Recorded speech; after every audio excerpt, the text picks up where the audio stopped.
नमस्कार, मी पंजाब डक. राज्यामध्ये 14 मे पासून ते 25 मे पर्यंत दररोज वेगवेगळ्या भागात मान्सून पूर्व मोसमी पावसाळ्यासारखा पाऊस दररोज 2-2 दिवस वेगवेगळ्या भागात मुक्काम करत पडत जाणार आहे. म्हणून हा अंदाज शेतकऱ्यांना लक्षात यायचा. म्हणजे सांगायचं झालं तर ऊस ज्यांचा ऊस सुकत आहेत, ज्यांचे ऊस शेतकरी आहे त्यांच्यासाठी आनंदाची बातमी. हळद लागवडीसाठी आनंदाची बातमी. पण ज्यांच्या हळदी काढून ठेवलेल्या त्यांनी मात्र 14 तारखेपर्यंत तुमच्या हळदी काढून घरी आणून ठेवा. कारण की राज्यामध्ये जसं गेल्या वर्षी 14 तारखेला 13 तारखेला पाऊस आला होता 13 मेला, या वर्षी देखील 14 मेला पाऊस येणार आहे. आणि हे पाऊस कंटिन्यू मे महिन्यात आता मध्ये 14 पासून तर 30 मे पर्यंत दररोज वेगवेगळ्या भागात दररोज भाग बदलत. कधी पूर्व विदर्भ, कधी पश्चिम विदर्भ, 2 दिवस पश्चिम महाराष्ट्र, 2 दिवस विदर्भ, असं वेगवेगळा मराठवाडा, असं करत 30 मे पर्यंत दररोज विखुरलेल्या स्वरूपाचा पाऊस पडणार आहे.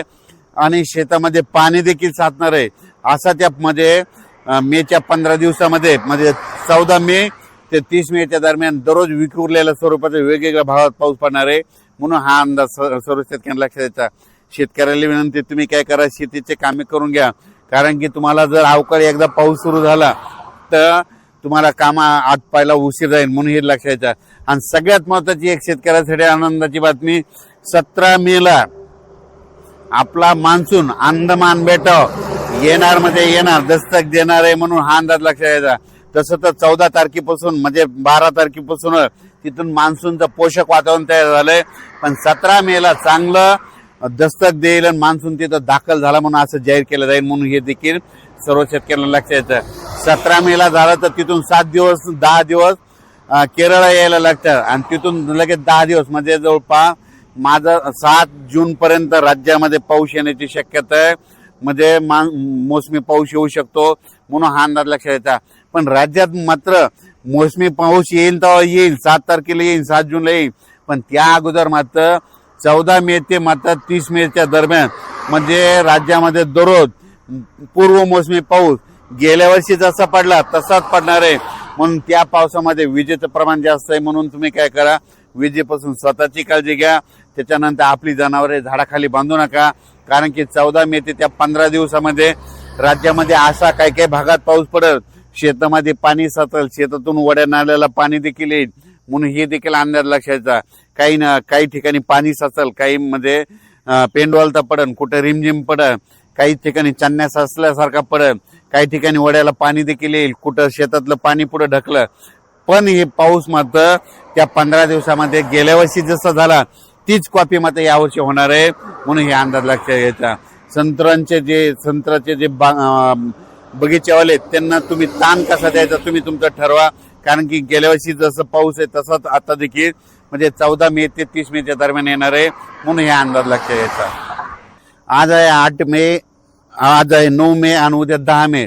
आज देखील विदर्भामध्ये वर्धा, नागपूर, भंडारा, गोंदिया, चंद्रपूर, यवतमाळ, वाशिम, हिंगोली, बुलढाणा, अकोला, अमरावती, नांदेड, परभणी, जालना, बीड, धाराशिव, लातूर, सोलापूर, सातारा, सांगली ह्या पट्ट्यामध्ये आज देखील रात्रीच्याला विजेच्या कडकडासह म्हणजे बऱ्याच ठिकाणी जिल्ह्याच्या ठिकाणी बऱ्याच 10-20 गावामध्ये अवकाळी पावसाची हजेरी लागलेली दिसत. म्हणून हे लक्षात घ्यायचं. उद्या देखील अशीच परिस्थिती राहणार आहे. 11 पासून वातावरण निवळणार आहे. म्हणून हे देखील लक्षात घ्यायचं. आणि त्याच्यानंतर सांगायचं, उत्तर महाराष्ट्रात देखील आज मध्ये नाशिक झालं, नंदुरबार, धुळे जिल्ह्यात देखील आज देखील 9 तारखेला बऱ्याच ठिकाणी आज देखील दुपारनंतर तिकडे पावसाच्या सरी दिसतील. म्हणून ह्या अंदाज लक्षात घ्यायचा. हे पाऊस मात्र खूप जास्त प्रमाणावर नाही, पण 14 मे ते 25-27 मे पर्यंत पाऊस पडणार आहे.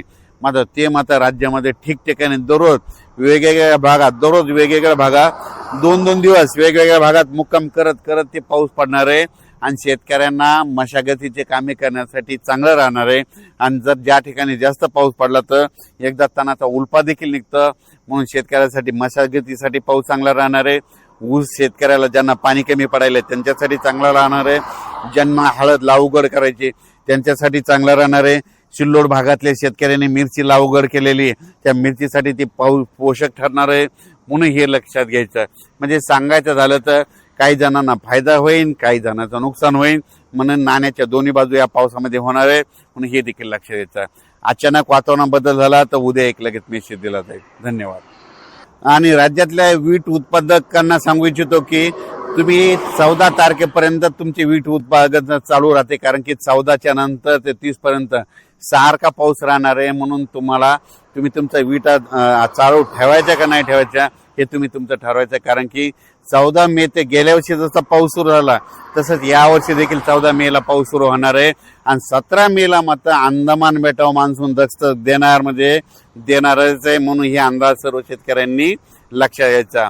अचानक वातावरण बदल झाला तर परत एक मेसेज दिला जाईल. धन्यवाद.